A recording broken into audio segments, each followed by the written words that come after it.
রাধে রাধে বন্ধুরা, কেমন আছো তোমরা সবাই? আশা করি সবাই অনেক ভালো আছো। আমরাও ভগবানের কৃপায় ভালোই আছি।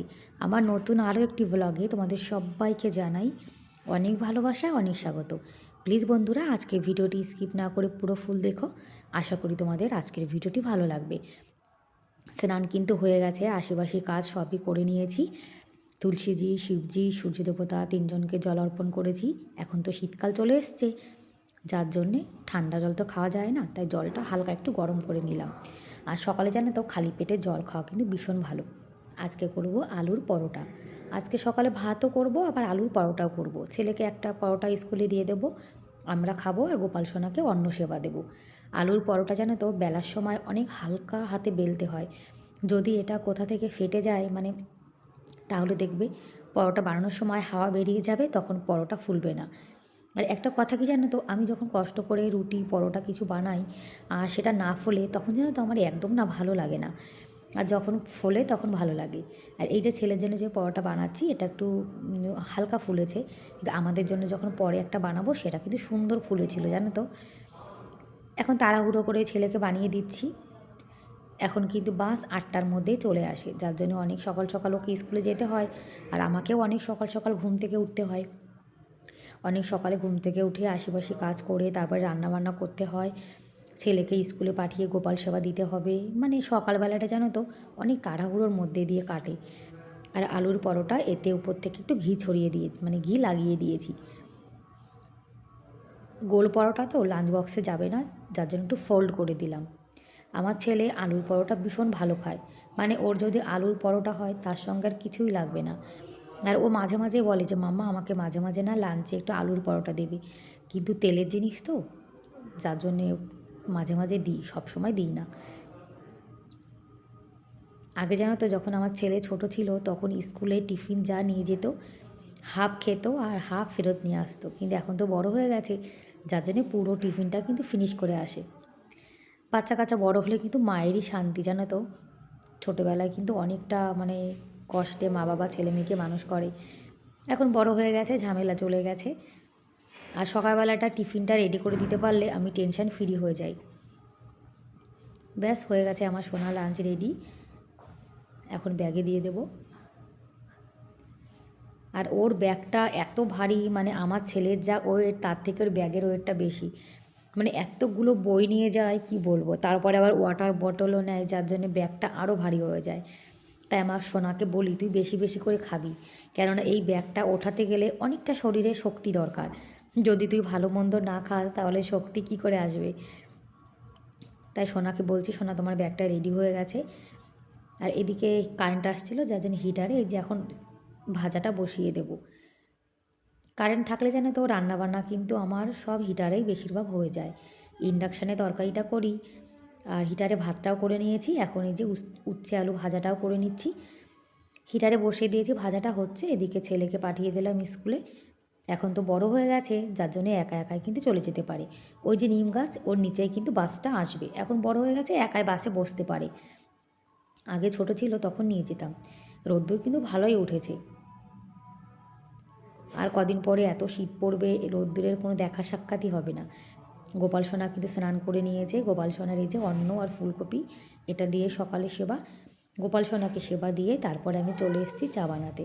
আর তোমরা তো জানো যে আমরা গোপাল সেবা না দিয়ে কিন্তু কিছুই খাই না। গোপাল সোনাকে সেবা দিয়ে তারপরে কিন্তু কিছু খাই। আর বন্ধুরা, তোমরা এখনও পর্যন্ত যারা ভিডিওটি দেখছো, তোমাদের যদি ভিডিওটি একটু হলেও ভালো লেগে থাকে তাহলে প্লিজ এটা লাইক করে দিও। আর আমার চ্যানেলে তোমরা আজকে যারা নতুন আর ভিডিওটি দেখছো, তোমরা যদি এরকম ভিডিও দেখতে পছন্দ করো তাহলে কিন্তু চাইলে আমার চ্যানেলটিকে সাবস্ক্রাইব করে আমার এই ছোট্ট পরিবারের পাশে থেকে যেতে পারো। আর এই কাজটি যারা অলরেডি করে দিয়েছো তাদেরকে অসংখ্য ধন্যবাদ। আর ছোলা থেকে কত সুন্দর গাছ বেরিয়েছে। আর গোপাল সোনার জন্য কিন্তু উচ্ছে আলু ভাজা আর ফুলকপি দুপুরের জন্য আলাদা করে তুলে রেখেছি। আর এখন আমরা যে পরোটা খাবো সেই দুটো এখন বানিয়ে নিচ্ছি। আর আলুর পরোটা একটু মোটা হয় তো, যার জন্য একটা পরোটা খেলেই দেখবে পেটটা কিন্তু ভরে যায়। আর পরোটা কিন্তু খুব সুন্দর ফুলেছে জানো তো। আর এখন গরম গরম পরোটা আমরা খেয়ে নেব। একটা আমার বর খাবে আর একটা পরোটা আমি খাবো, জাস্ট দুটো। আজকে গুনে গুনে 3টে বানিয়েছে পরোটা, 1 গ্লাস লস্যি, একটু সস আর পরোটা খেয়ে বাসন মেজে তারপরে চলে এসেছি, এখন গ্যাস ওভেনটা পরিষ্কার করে নিচ্ছি। আর রান্নাবান্না করার পরে কিন্তু এঁটো বাসন মেজে রান্নাঘরটা পরিষ্কার করে রাখলে দেখবে মানে কাজটাও অনেক তাড়াতাড়ি হয়ে যায়, আর রান্নাঘরটা কিন্তু দেখতেও ভালো লাগে। রান্নাঘরের মধ্যে যদি অনেক এঁটো বাসন থাকে তাহলে দেখতেও ভালো লাগে না। আর সময়ের কাজ যদি আমরা সময়ের মধ্যে না করি তাহলে দেখবে সে কাজটা কিন্তু পড়েই থাকে। আর আমি দেখেছি আমি যখন একটা কাজে না একটু লেট হয়ে যাই, তখন মানে কি বলবো, একটা আলসেমি চলে আসে, মনে হয় একটু পরে করবো, একটু পরে করবো, এই করে করে জানো তো আমি অনেকটা লেট হয়ে যায়। আর কষ্ট করে যদি মানে তাড়াহুড়ো করে আমরা কাজটা সঙ্গে সঙ্গে করে রাখি তাহলে জানো তো মানে খুব ভালো লাগে, আর টেনশন ফ্রি হয়ে থাকা যায়। আর এই যে মানে ডাব্বাগুলো দেখছো, এটাতে কিন্তু আচার রাখা হয়, এখন আচার শেষ হয়ে গেছে, তা একটা ভেজা কাপড় দিয়ে এটাকে মুছে রেখে দিচ্ছি। রান্নাঘরে কিচেন চিমনি না থাক মানে যাদের নেই তারা তো জানো যে কিচেন চিমনি না থাকলে রান্নাঘরটা কতটা নোংরা হয়ে যায়, যার জন্য রান্নাঘরটা কিন্তু সবসময় পরিষ্কার করে রাখতে হয়। আর দেখেছো রান্নাঘরটা কিন্তু বন্ধ থাকে, তারপরেও এত ধুলো কোথা থেকে চলে আসে বোঝাই যায় না। আর ঘর বাড়ি পরিষ্কার পরিচ্ছন্ন পরিপাটি থাকলে যেন তো নিজের মনটাও যেমন ভালো লাগে, সেরকম কেউ আসলেও কিন্তু লজ্জা লজ্জা ভাবটা কিন্তু একদমই লাগে না। আমি চাই যে আমার ঘর বাড়ি রান্নাঘর সবসময় আমি একদম পরিষ্কার পরিপাটি করে গুছিয়ে রাখবো। মানে কোনো কোনো মেয়েরা আছে যারা নিজেকে সাজিয়ে রাখতে ভালোবাসে, আবার কোনো কোনো মেয়েরা আছে যারা নিজের সংসারকে সাজিয়ে রাখতে ভালোবাসে। সব মানুষ তো আর একরকম হয় না, তাই না? সবার নেচার কিন্তু আলাদা। একটা পরিবারে যে ৫টা মানুষ, সে ৫টা মানুষের কিন্তু দেখবে ৫ রকম স্বভাব হয়।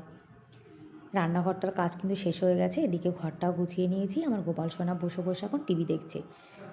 ছেলে তো এখন ঘরে নেই, যার জন্য কিন্তু ঘরটা এখন পরিষ্কারই রয়েছে, গোছানো রয়েছে। আর বাচ্চা যখন ঘরে আসবে তখন কিন্তু কম্বল কাঁথা বালিশ মানে সব এলোমেলো করে দেবে। জামা কাপড় কিছু আছে অল্প কিছু, সেগুলোই ধুয়ে দিয়েছি। আর কি জানো তো আমি কিন্তু মানে রোজের কাপড় রোজ ধুয়ে দিই, তাহলে একসঙ্গে অনেকগুলো জামা কাপড় হয় না। আর ২-৩ দিনের জামা কাপড় মানে একসঙ্গে করে রাখলে একবারে দেখবে অনেক জামা কাপড় হয়। আর বিশেষ করে যাদের ওয়াশিং মেশিন নেই তাদের কিন্তু প্রতিদিনের জামা কাপড় প্রতিদিন ধুয়ে নেওয়াই ভালো, তাহলে কিন্তু কষ্টটা কম হয়। আর এখন তো রোদ্দুর ভালো উঠেছে, জামা কাপড় কিন্তু অনেক তাড়াতাড়ি শুকিয়ে যাবে।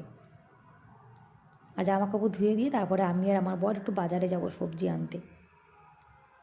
আজকে বাজারে কিন্তু ভালোই মানে সবজি উঠেছে, কি বলো তো শীতকাল চলে এসছে তো, যার জন্যে ফুলকপি বাঁধাকপি গাজর এইসব জিনিসই বাজারে বেশি আসবে। আজকে বাজারে দেখলাম নতুন আলুও উঠেছে, আর আলু যেন তো 60 টাকা কিলো, 1 কিলো নতুন আলু। প্রথম প্রথম তো যার জন্য অনেকটা দাম হয়ে গেছে।